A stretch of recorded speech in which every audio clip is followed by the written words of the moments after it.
মহান স্বাধীনতা ও জাতীয় দিবসে সাভারের জাতীয় স্মৃতিসৌধে জাতির সূর্য সন্তানদের প্রতি শ্রদ্ধা জানিয়েছেন রাষ্ট্রপতি মোহাম্মদ শাহাবুদ্দিন ও প্রধানমন্ত্রী তারেক রহমান। পুষ্পস্তবক অর্পণ শেষে সেখানে কিছু সময় নীরবে দাঁড়িয়ে থাকেন তারা। এ সময় রাষ্ট্রীয় অভিবাদন জানায় সেনা, নৌ ও বিমান বাহিনীর চৌকস একটি দল। শামীমুজ্জামান চৌধুরীর রিপোর্ট।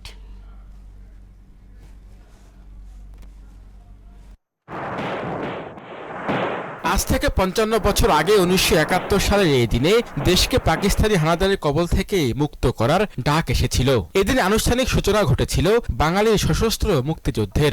২৬শে মার্চ বাঙালি জাতির ইতিহাসের সর্বশ্রেষ্ঠ অর্জন মহান মুক্তিযুদ্ধের গৌরবোজ্জ্বল ইতিহাস রচনার সূচনার দিন।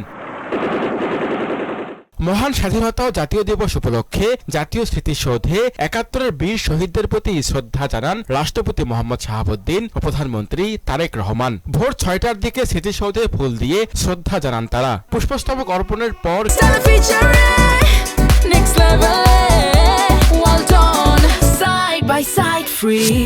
কিছু সময় সেখানে নীরবে দাঁড়িয়ে থাকেন তারা।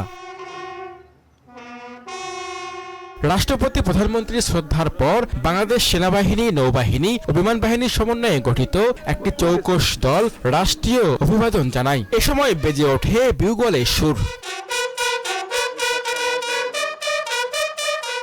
রাষ্ট্রের কর্ণধারদের শ্রদ্ধা নিবেদনের পর মন্ত্রিপরিষদ সদস্য, বীর শ্রেষ্ঠ পরিবার, বিদেশি কূটনীতিক, যুদ্ধাহত মুক্তিযোদ্ধা এবং বীর মুক্তিযোদ্ধারা পুষ্পস্তবক অর্পণ করেন।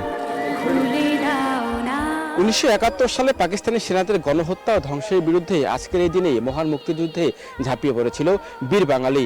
দীর্ঘ ৯ মাস রক্তক্ষয়ী সংঘর্ষের পরে ৩০ লক্ষ শহীদের রক্তের বিনিময়ে অর্জিত হয় স্বাধীন দেশ বাংলাদেশ।